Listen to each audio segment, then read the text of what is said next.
Hello dear students, welcome back to organize knowledge channel. और आज की जो वीडियो है उसमें डिस्कस करेंगे worksheet number 34 class 8 subject social science है। और ये वर्कशीट आपके लिए 24 नवंबर 2021 के लिए शेड्यूल की गई है। आज की जो वर्कशीट है उसमें हम chapter 9 the making of national movement 1870s to 1947 इस जो है टॉपिक को पढ़ेंगे। सो वर्कशीट शुरू करने से पहले प्लीज़ चैनल को सब्सक्राइब कर दीजिए, बेल आइकन को प्रेस कर लो ताकि आपको आने वाली वीडियोस के नोटिफिकेशन वो समय से मिल जाए। सो देखिए आज की वर्कशीट में क्या दिया गया है। जो प्रीवियस वर्कशीट्स थी उसमें हमने देखा कि किस तरह से जो अंग्रेज़ हैं वो जो है भारतीयों को दबाने की कोशिश करते थे और किस तरह से अलग अलग एक्ट लाकर और अलग अलग पॉलिसीज़ लाकर उनकी जो पावर है उसको सप्रेस करने की कोशिश करते थे। 1857 का जो रिवोल्ट हुआ था, 1857 के रिवोल्ट के बाद वो डर चुके थे, ठीक है। और लेकिन 1857 का रिवोल्ट हालांकि फेलियर था, बट उसको हम एक्चुअल में फेलियर नहीं कह सकते। 1857 के रिवोल्ट के कारण ही लोगों के अंदर एक आप कह सकते हो कि देश को आज़ाद कराने की जो क्रांति थी, जो चेतना थी, वो मन में जागी थी। एक तरह से उनके अंदर जो अवेयरनेस थी वो आ चुकी थी।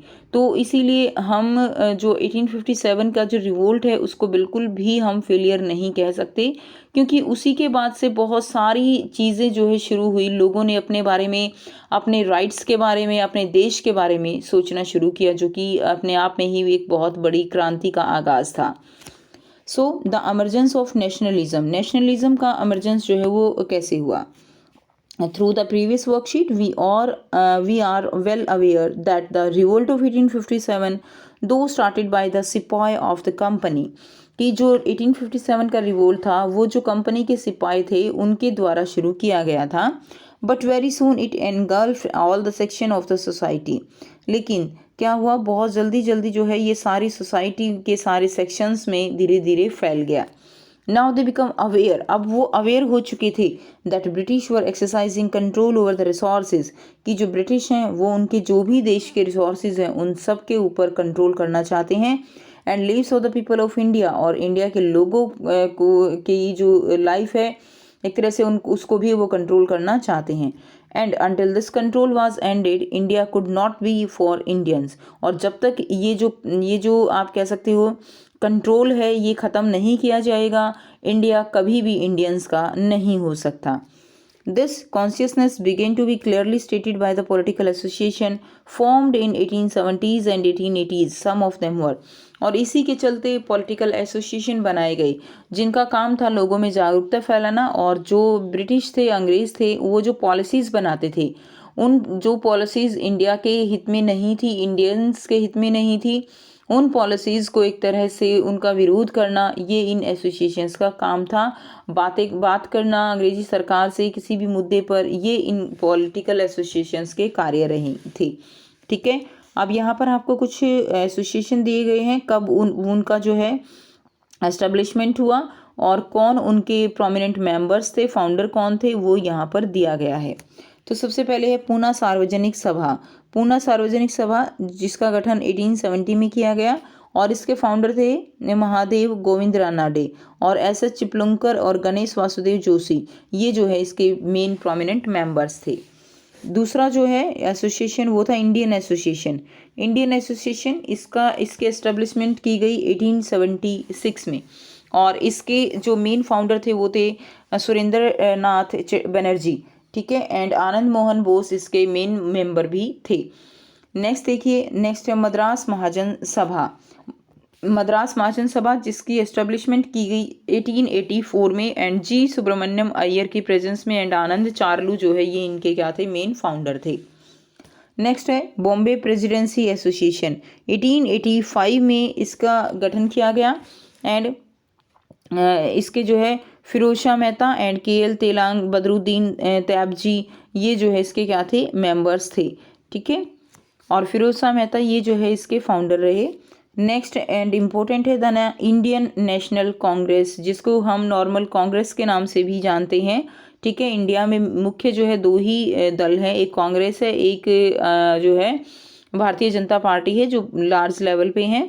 तो ये जो इंडियन नेशनल कांग्रेस है ये बिफोर इंडिपेंडेंस ही जो है बन चुका था। 1885 में इसकी एस्टेब्लिशमेंट की गई थी, जिसके फाउंडर थे A.O. ह्यूम और प्रोमिनेंट मेंबर कौन थे, दादा भाई नारोजी एंड D.E. वाचा, ये जो है इसके प्रोमिनेंट मेंबर्स रहे। उसके बाद देखिए, दो many of these association function in the subject part of the country but there goal were set for all the people of India. अब इसमें जो कुछ एसोसिएशन थे वो जो है देश के अलग अलग पार्ट में काम करते थे, लेकिन सभी का गोल जो है, सभी का लक्ष्य वो एक ही था, देश को आज़ाद कराना, देश को जो ये ब्रिटिश रूपी जो बेड़ियां हैं इनको जो है हटाकर देश को एक तरह से स्वतंत्र कराना। सभी जितने भी एसोसिएशन थे उन सब का कार्य था। ठीक है, they believe that Indian people should be empowered to take decision regarding their affairs. ठीक है, among with this though the dissatisfaction with British rule intensify in 1870 and 1880 due to some harass laws। अब जो British थे वो जानते थे कि Indians people को जो है पावर अगर मिल जाती है तो वो उनके जो डिसीज़न है उनमें अफेयर करने लगेंगे। ये चीज़ उनको 1857 के रिवोल्ट से समझ में आ गई थी। अब उन्होंने जो है वो तो बहुत ही ज़्यादा और कड़े कानून बना दिए गए थे, साथ ही साथ उन्होंने कुछ एक्ट भी पास किए और ये जो एक्ट थे इनका भी बहुत ज़्यादा आप कह सकते हो कि अपोज किया गया, क्योंकि ये एक्ट इंडियंस के हित में नहीं थे। तो ये जो एक्ट थे वो कौन सा थे, एक तो सबसे फर्स्ट है द आर्म्स एक्ट, जो कि पास हुआ 1878 में। और इस एक्ट के चलते क्या था, it disallow Indians from the possessing arms, कि इसके चलते जो इंडियंस हैं वो कोई भी हथियार नहीं रख सकते, आर्म्स नहीं रख सकते। ठीक है, और अंग्रेजों के ऊपर ऐसी कोई भी पाबंदी लागू नहीं थी, तो इससे जो इंडियंस हैं उनमें गुस्सा बढ़ा था। दूसरा है very important the vernacular press act. ये जो एक्ट है काफ़ी इंपॉर्टेंट है और ये एक्ट पास हुआ 1878 में। इस एक्ट के अकॉर्डिंग क्या था, it allow the government to confiscate the asset of newspaper including their printing press if they print anything objectionable. ये जो वर्नाक्यूलर प्रेस एक्ट था इसके तहत क्या था कि अगर कोई भी जो न्यूज़पेपर है, ठीक है, वो अगर किसी भी तरह का आप कह सकते हो कि जिसके ऊपर ऑब्जेक्शन हो ब्रिटिश सरकार के जो है अंतर्गत, तो ब्रिटिश सरकार उस जो न्यूज़पेपर है उसकी जो भी प्रॉपर्टी है उसको सीज कर सकती थी। असेट क्या होते हैं, असेट होते हैं जो उसकी प्रॉपर्टी है। कॉन्फिस्केट का मतलब होता है उसको सीज करना, एक तरह से उसको अपने कब्जे में ले लेना।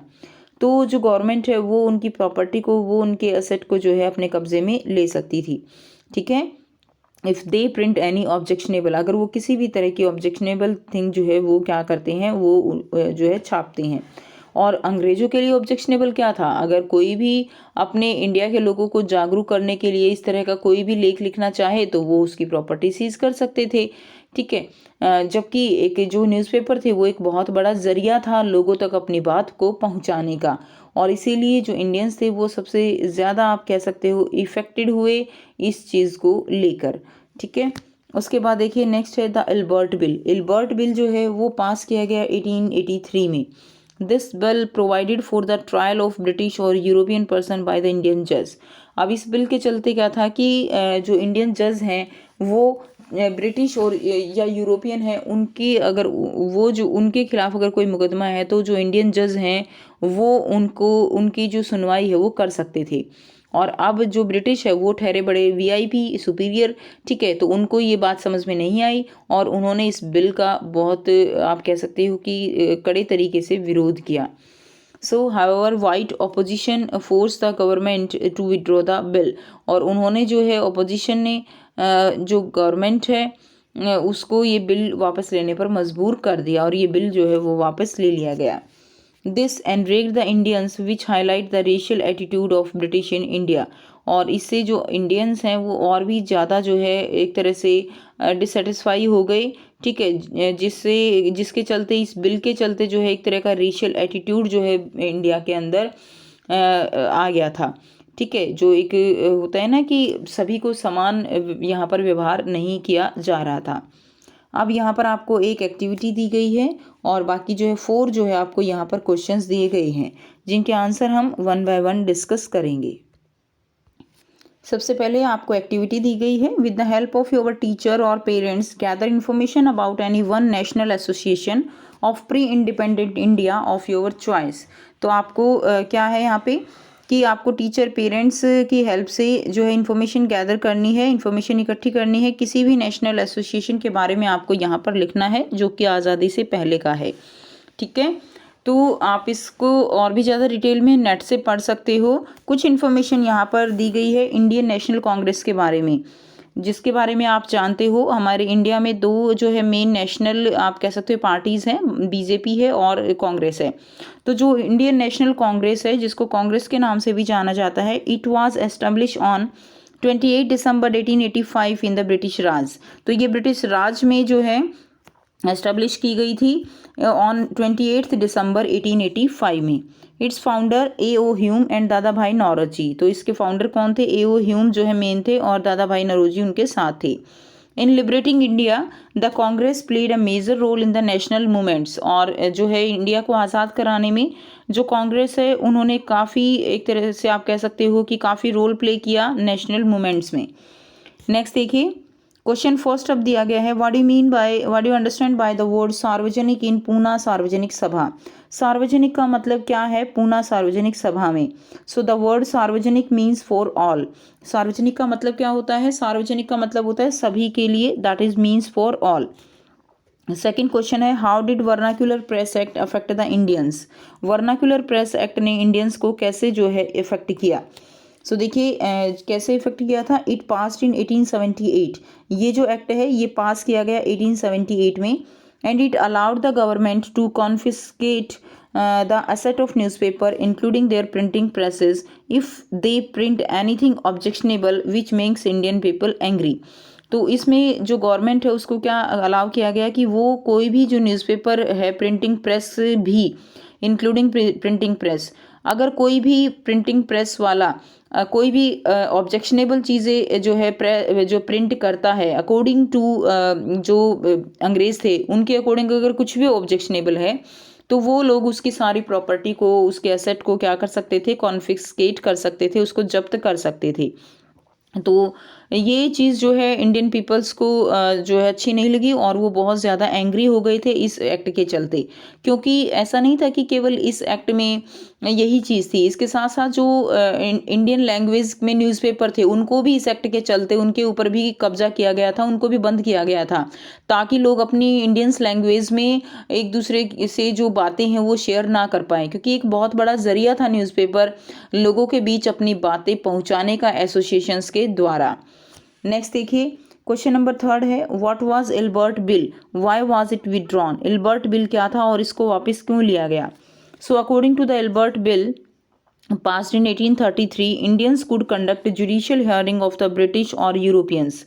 इस बिल के चलते क्या था कि जो इंडियंस हैं वो ब्रिटिश और यूरोपियंस की जुडिशियल उनकी हियरिंग कर सकते थे और ये बिल 1833 में पास हुआ था। Due to the white opposition force the government to withdraw the bill.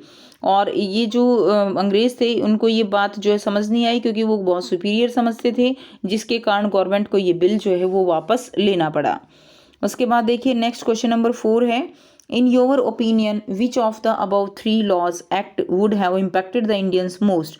हमने जो अभी 3 लॉज पढ़े हैं, वर्नाक्यूलर प्रेस एक्ट पढ़ा, इल्बर्ट एक्ट पढ़ा और आर्म्स एक्ट पढ़ा, उसमें आपको क्या लगता है कि कौन सा एक्ट जो है वो कौन सा एक्ट है जो सबसे ज़्यादा जिन्होंने इंडियंस को इफेक्ट किया? ठीक है, आपको अपने जो है क्वेश्चन की आंसर के लिए आपको रीज़न भी देना होगा।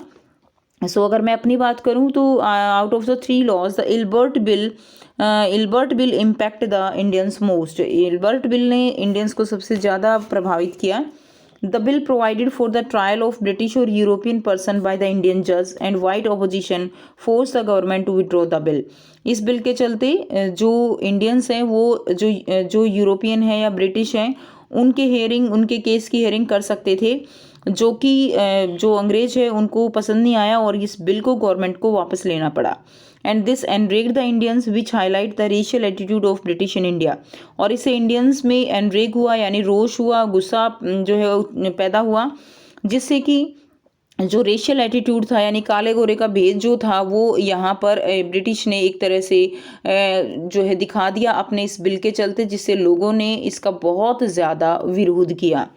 तो ये थी आपकी आज की एसएसटी की वर्कशीट। आई होप सभी बच्चों को ये क्लियर है। फिर भी कोई डाउट है तो आप पूछ सकते हो। वीडियो अच्छी लगे तो प्लीज़ लाइक कर दीजिए, शेयर कर दीजिए और चैनल को सब्सक्राइब कर लीजिए। So thanks for watching. मिलते हैं नेक्स्ट वीडियो में नेक्स्ट वर्कशीट के साथ। Take care, bye bye.